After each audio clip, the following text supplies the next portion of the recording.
ಸರಿ, ಕರ್ನಾಟಕದಲ್ಲಿ ಒಂದು ಸರ್ಕಾರಿ ಕೆಲಸ ಬೇಕು ಅಂದ್ರೆ ಅದೊಂದು ದೊಡ್ಡ ಯುದ್ಧ. ಲಕ್ಷಾಂತರ ಜನ ಆಕಾಂಕ್ಷಿಗಳಿರ್ತಾರೆ, ಆದ್ರೆ ಗೆಲ್ಲೋದು ಮಾತ್ರ ಕೆಲವು ಜನ. ಈ ಸ್ಪರ್ಧೆಯಲ್ಲಿ ಯಶಸ್ಸು ಸಿಗಬೇಕು ಅಂದ್ರೆ ಬರೀ ಪುಸ್ತಕ ಹಿಡ್ಕೊಂಡ್ ಕೂತ್ರೆ ಆಗಲ್ಲ. ಅದಕ್ಕೊಂದು ಸ್ಪಷ್ಟವಾದ ನೀಲನಕ್ಷೆ, ಒಂದು ಬ್ಲೂ ಪ್ರಿಂಟ್ ಬೇಕೇ ಬೇಕು. ಇವತ್ತು ನಾವು ಮಾತಾಡ್ತಿರೋದು ಅದೇ ಗೆಲುವಿನ ನೀಲನಕ್ಷೆಯ ಬಗ್ಗೆ. ಹೌದು, ಇದನ್ನ ಸರಿಯಾಗಿ ಕೇಳಿಸ್ಕೊಳ್ಳಿ. ಇದು ಯಾವುದೋ ಆಟ ಅಲ್ಲ, ಇದೊಂದು ಯುದ್ಧ. ಯೋಚನೆ ಮಾಡಿ, ಒಂದೇ ಒಂದು ಸರ್ಕಾರಿ ಹುದ್ದೆಗೆ 10,000 ಅರ್ಜಿಗಳು ಬರುತ್ತೆ. ಆದ್ರೆ ಆಯ್ಕೆಯಾಗೋದು ಕೇವಲ 10 ಜನ. ಅಂದ್ರೆ ಉಳಿದ 9,990 ಜನರ ಗತಿ ಏನು? ಅವರ ಕಣ್ಣೀರು ಯಾರಿಗೂ ಕಾಣಿಸಲ್ಲ. ಇದೊಂದು ಕನಿಕರವಿಲ್ಲದ ವ್ಯವಸ್ಥೆ. ಹಾಗಾದ್ರೆ ಇಷ್ಟೊಂದು ಜನ ಯಾಕೆ ಫೇಲ್ ಆಗ್ತಾರೆ? ಪ್ರತಿ ರಿಸಲ್ಟ್ ಬಂದಾಗ್ಲೂ ನಾನ್ ಯಾಕೆ ಫೇಲ್ ಆದೆ ಅಂತ ಅಳೋರ ಸಂಖ್ಯೆ ಲಕ್ಷ. ಇದಕ್ಕೆ ಉತ್ತರ ಎಲ್ಲೂ ಹೊರಗಡೆ ಇಲ್ಲ. ಆ ಉತ್ತರ ಇರೋದು ನಿಮ್ಮ ತಯಾರಿಯಲ್ಲೇ. ನೋಡಿ, ಸೋಲಿನ ಹಾದಿ ಹೇಗಿರುತ್ತೆ ಗೊತ್ತಾ? ಪುಸ್ತಕಗಳನ್ನ ಓದ್ತೀರಾ, ಆದ್ರೆ ಏನೂ ಅರ್ಥ ಆಗ್ತಿಲ್ಲ. ಯೂಟ್ಯೂಬ್ನಲ್ಲಿ ವಿಡಿಯೋಗಳನ್ನ ನೋಡ್ತೀರಾ, ಆದ್ರೆ ಒಂದು ನೆನ್ಪಲ್ಲಿ ಉಳಿಯಲ್ಲ. ಕೋಚಿಂಗ್ ಸೆಂಟರ್ಗೆ ಹೋಗ್ತೀರಾ, ಆದ್ರೆ ನಿಮ್ಮ ವೀಕ್ನೆಸ್ ಏನು ಅಂತ ಅಳೆಯೋದೇ ಇಲ್ಲ. ಇದೆಲ್ಲವನ್ನು ಸೇರಿ ಒಂದೇ ಪದದಲ್ಲಿ ಹೇಳಬೇಕು ಅಂದ್ರೆ ಇದು ಆತ್ಮವಂಚನೆ. ನಿಮ್ಗೆ ನೀವೇ ಮೋಸ ಮಾಡ್ಕೋತಾ ಇದ್ದೀರಾ. ಇನ್ಮುಂದೆ ಕಣ್ಣಿಗೆ ಬಟ್ಟೆ ಕಟ್ಕೊಂಡು ಹೋರಾಡೋದ್ನ ನಿಲ್ಸಿ ಕುರುಡನ್ ಕೈಲಿ ಗುರಿ ತಲುಪೋಕಾಗುತ್ತಾ? ಖಂಡಿತ ಇಲ್ಲ. ನಿಮಗ್ ಬೇಕಾಗಿರೋದು ಒಂದು ಸ್ಪಷ್ಟ, ನಿಖರವಾದ ಪ್ಲಾನ್, ಒಂದು ಬ್ಲೂ ಪ್ರಿಂಟ್, ನಿಮ್ಮನ್ನ ಗೆಲುವಿನ ದಡಕ್ಕೆ ಸೇರಿಸೋ ಒಂದು ದಾರಿ. ಸರಿ, ಹಾಗಾದ್ರೆ ಆ ನೀಲನಕ್ಷೆಯ ಮೊದಲನೇ ಭಾಗಕ್ಕೆ ಹೋಗೋಣ. ಇಲ್ಲಿ ನೀವು ನಿಮ್ಮ ನಿಜವಾದ ಸ್ವರೂಪವನ್ನ ಎದುರಿಸಬೇಕಾಗತ್ತೆ. ಅಂದ್ರೆ ನಿಮ್ಮ ತಯಾರಿ ನಿಜವಾಗ್ಲೂ ಯಾವ ಮಟ್ಟದಲ್ಲಿದೆ ಅನ್ನೋ ಕಠೋರ ಸತ್ಯವನ್ನ ನೋಡೋ ಸಮಯ.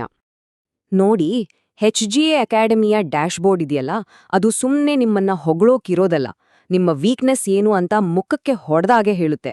ಇದೇನು ಚಿಯರ್ ಲೀಡರ್ ಅಲ್ಲ, ಇದು ಕನ್ನಡ, ನಿಮ್ಮ ನಿಜವಾದ ಮುಖವನ್ನ ತೋರ್ಸೋ ಕನ್ನಡ. ನೋಡಿ, ಎಡಗಡೆ ಇರೋದು ನಿಮ್ ಡ್ಯಾಶ್ಬೋರ್ಡ್. ಇದು ನಿಮ್ಮ ಓವರಾಲ್ ಸ್ಕೋರ್ ತೋರಿಸ್ತದೆ.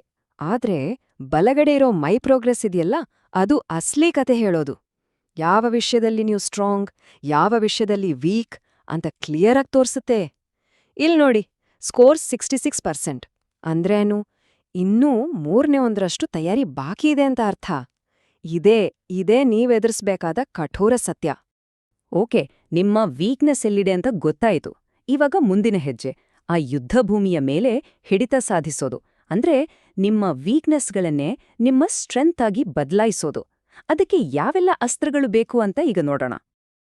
ನೋಡಿ, ಪ್ರತಿಯೊಂದು ಸಬ್ಜೆಕ್ಟ್ನಲ್ಲೂ ನಿಮ್ಮ ಆಕ್ಯುರೆಸಿ ಎಷ್ಟಿದೆ ಅಂತ ತೋರಿಸುತ್ತೆ. ಉದಾಹರಣೆಗೆ, ಭಾರತೀಯ ಸ್ವಾತಂತ್ರ್ಯ ಸಂಗ್ರಾಮದಲ್ಲಿ ಕೇವಲ 41% ಆಕ್ಯುರೆಸಿ ಇದೆ. ಆದ್ರೆ ಭಾರತೀಯ ಭೂಗೋಳಶಾಸ್ತ್ರದಲ್ಲಿ 100% ಇದೆ. ಇದರ ಅರ್ಥ ಏನು? ತುಂಬಾ ಸಿಂಪಲ್. ಯಾವ ವಿಷಯಕ್ಕೆ ನೀವು ಜಾಸ್ತಿ ಗಮನ ಕೊಡಬೇಕು ಅನ್ನೋದನ್ನ ಈ ಆ್ಯಪ್ ಕನ್ನಡಿ ಹಿಡಿದಾಗೆ ತೋರಿಸುತ್ತೆ. ಇದು ಬರೀ ಸಬ್ಜೆಕ್ಟ್ ಮಟ್ಟಿಗೆ ಅಲ್ಲ, ಇನ್ನೂ ಡೀಪಾಗಿ ಹೋಗಬಹುದು. ಚಾಪ್ಟರ್ ವೈಸ್ ಟೆಸ್ಟ್ ತಗೊಂಡು ನಿಮ್ಮ ವೀಕ್ನೆಸ್ ಎಲ್ಲಿದೆ ಅಂತ ಇನ್ನೂ ಆಳವಾಗಿ ಅನಲೈಸ್ ಮಾಡಬಹುದು. ಅಕಸ್ಮಾತ್ ಹಿಸ್ಟ್ರಿಯಲ್ಲಿ ವೀಕ್ ಇದ್ರೆ, ವೈದಿಕ ನಾಗರಿಕತೆಯೋ ಅಥವಾ ಸಿಂಧು ಕಣಿವೆ ನಾಗರಿಕತೆಯೋ, ಯಾವ ಚಾಪ್ಟರ್ ವೀಕ್ ಇದೆಯೋ ಅದ್ರ ಮೇಲೆ ಫೋಕಸ್ ಮಾಡಿ ಒಂದೊಂದೇ ಟಾಪಿಕ್ನ ನಿಮ್ಮ ಹಿಡಿತಕ್ಕೆ ತಗೋಬಹುದು. ಒಂದು ನಿಮಿಷ, ಬಹುತೇಕ ಜನ ಮಾಡುವ ಒಂದು ದೊಡ್ಡ ತಪ್ಪೇನು ಗೊತ್ತಾ? ಅವ್ರು ಇದನ್ನ ಪೂರ್ತಿ ನಿರ್ಲಕ್ಷ್ಯ ಮಾಡ್ತಾರೆ. ಅದೇ ಎಕ್ಸಾಮ್ ಪ್ಯಾಟರ್ನ್ ಅನಾಲಿಸಿಸ್. ಕಳೆದ 10 ವರ್ಷದಲ್ಲಿ PSI ಎಕ್ಸಾಮ್ನಲ್ಲಿ ಯಾವ ಚಾಪ್ಟರ್ನಿಂದ ಜಾಸ್ತಿ ಪ್ರಶ್ನೆ ಬಂದಿದೆ? ಈ ಪ್ರಶ್ನೆಗೆ ನಿಮ್ ಹತ್ರ ಉತ್ತರ ಇದ್ಯಾ? ಉತ್ತರ ಇಲ್ಲ ಅಂದ್ರೆ ನೀವು ಕಣ್ಣಿಗೆ ಬಟ್ಟೆ ಕಟ್ಕೊಂಡಿರೋ ಸೈನಿಕ. ಉತ್ತರ ಗೊತ್ತಿದ್ರೆ ನೀವೊಬ್ಬ ಸ್ಟ್ರಾಟಜಿಸ್ಟ್. ಅದಕ್ಕಾಗಿಯೇ HGA ಅಕಾಡೆಮಿಯಲ್ಲಿ 300ಕ್ಕೂ ಹೆಚ್ಚು ಹಳೆಯ ಪ್ರಶ್ನೆ ಪತ್ರಿಕೆಗಳಿವೆ. ಯೋಚನೆ ಮಾಡಿ, PSI, PC, FTA, STA ಹೀಗೆ ಎಲ್ಲಾ ಮೇಜರ್ ಎಕ್ಸಾಮ್ಗಳ ಪೇಪರ್ಸ್ ಇಲ್ಲಿದೆ. ಇದನ್ನೆಲ್ಲ ನೋಡ್ದೆ ಎಕ್ಸಾಮ್ಗೆ ಹೋಗೋದಂದ್ರೆ ಯುದ್ಧಕ್ಕೆ ಕತ್ತಿ ಇಲ್ದೆ ಹೋದಾಗೆ. ಸರಿ, ನಿಮ್ಮನ್ನ ನೀವರ್ಥ ಮಾಡ್ಕೊಂಡ್ರಿ. ಯುದ್ಧ ಭೂಮಿ ಅಂದ್ರೆ ಸಿಲೆಬಸ್ ಬಗ್ಗೆನೂ ಅರ್ಥ ಮಾಡ್ಕೊಂಡ್ರಿ. ಆದ್ರೆ ನಿಮ್ಮ ಕಾಂಪಿಟಿಟರ್ಸ್, ನಿಮ್ ಜೊತೆ ಸ್ಪರ್ಧೆ ಮಾಡೋರ್ ಬಗ್ಗೆ ಏನು? ಈಗ ಅವ್ರ ಬಗ್ಗೆ ತಿಳ್ಕೊಳ್ಳೋ ಸಮಯ. ಮನೆಯಲ್ಲಿ ಒಬ್ರೇ ಕೂತು ಆಹಾ ನಾನು ಸೂಪರ್ ಆಗಿ ಓದ್ತಾ ಇದ್ದೀನಿ ಅನ್ಕೊಳ್ಳೋದಿದ್ಯಲ್ಲ, ಅದು ದೊಡ್ಡ ಭ್ರಮೆ. ಅಸಲಿ ಪರೀಕ್ಷೆ ಇರೋದು ಹೊರಗಡೆ. ನಿಮ್ಮನ್ನೇ ಮೀರಿಸೋ ಸಾವಿರಾರು ಜನ ಹೊರಗೆ ಹಗಲು ರಾತ್ರಿ ಓದ್ತಾ ಇದ್ದಾರೆ. ಅದಕ್ಕೆ ಈ ಲೀಡರ್ ಬೋರ್ಡ್ ನೋಡಿ, ಇದೇ ರಿಯಾಲಿಟಿ. ಸಾವಿರಾರು ಆಕ್ಟಿವ್ ಯೂಸರ್ಸ್ ಮಧ್ಯೆ ನಿಮ್ಮ ಜಾಗ ಎಲ್ಲಿದೆ? ಇದು ನಿಮ್ಮ ನಿಜವಾದ ಯೋಗ್ಯತೆಯನ್ನ ತೋರಿಸುತ್ತೆ. ಇಲ್ಲಿ ಎಲ್ಲವೂ ಓಪನ್. ನಿಮ್ಮ ಹೆಸರು, ನಿಮ್ಮ ಸ್ಕೋರ್, ನಿಮ್ಮ ರ್ಯಾಂಕ್ ಎಲ್ಲವೂ.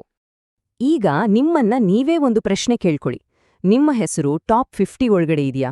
ಇಲ್ಲಾಂದ್ರೆ ನೀವಿನ್ನೂ ರೇಸ್ ಸ್ಟಾರ್ಟ್ ಮಾಡೇ ಇಲ್ಲ ಅಂತ ಅರ್ಥ. ನಿಮ್ ಜಿಕೆ ಸ್ಕೋರ್ ಸ್ಟೇಟ್ ಆವರೇಜ್ಗಿಂತ ಕಡಿಮೆ ಇದೆಯಾ? ಹಾಗಿದ್ರೆ ಸುಮ್ನೆ ಸರ್ಕಾರಿ ಕೆಲ್ಸದ ಕನ್ಸ್ ಕಾಣೋದನ್ನ ಬಿಟ್ಬೇಡಿ. ಈ ಮಾತು ಕಹಿ ಇರ್ಬೋದು, ಆದ್ರೆ ಕಹಿ ಔಷಧಿನೇ ರೋಗವನ್ನ ವಾಸಿ ಮಾಡೋದು. ಸರಿ, ಎಲ್ಲವನ್ನೂ ನೋಡಿದ್ದಾಯ್ತು. ಈಗ ಅಂತಿಮ ಆದೇಶ. ಇದು ಯಾರಿಗೆ ಅಂದ್ರೆ, ಯಾರು ಗಂಭೀರವಾಗಿ ಗೆಲ್ಲಲೇಬೇಕು ಅಂತ ನಿರ್ಧಾರ ಮಾಡಿದ್ದಾರೋ ಅವರಿಗೆ ಮಾತ್ರ. ಒಂದಂತೂ ನೆನ್ಪಿಟ್ಕೊಲಿ, ಗವರ್ಮೆಂಟ್ ಜಾಬ್ ಅನ್ನೋದು ಯಾರೋ ಕೈಗೆ ತಂದುಕೊಡೋ ಭಿಕ್ಷೆ ಅಲ್ಲ. ಅದು ನೀವ್ ಹೋರಾಡಿ ಕಿತ್ಕೊಳ್ಬೇಕಾದ ಸಿಂಹಾಸನ. ಆ ಸಿಂಹಾಸನ ಏರ್ಬೇಕು ಅಂದ್ರೆ ಪ್ರತಿ ಮೆಟ್ಟಲೂ ಲೆಕ್ಕ ಹಾಕ್ಬೇಕು. ಎಲ್ಲಿ ಎಡೂತೀವಿ ಅಂತ ಮೊದಲೇ ಗೊತ್ತಿರಬೇಕು. ನಿಮ್ಮ ಗೆಲುವಿನ ಹಾದಿ ಈಗಲೇ, ಈ ಕ್ಷಣದಿಂದಲೇ ಶುರುವಾಗುತ್ತೆ.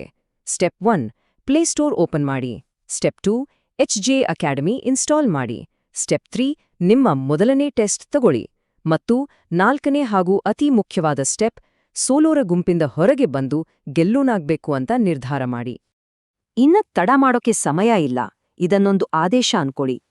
ರಿಸಲ್ಟ್ ಬಂದಾಗ ಬೇರೆಯವರ ಹೆಸರು ನೋಡಿ ಕಣ್ಣೀರು ಹಾಕೋರ ಗುಂಪಲ್ಲಿ ನಿಲ್ಬೇಡಿ. ಗೆದ್ದವರ ಸಾಲಲ್ಲಿ ನಿಲ್ಲಿ. HGA ಅಕಾಡೆಮಿಯನ್ನ ಈಗ್ಲೇ ಡೌನ್ಲೋಡ್ ಮಾಡಿ. ಈಗ್ಲೇ.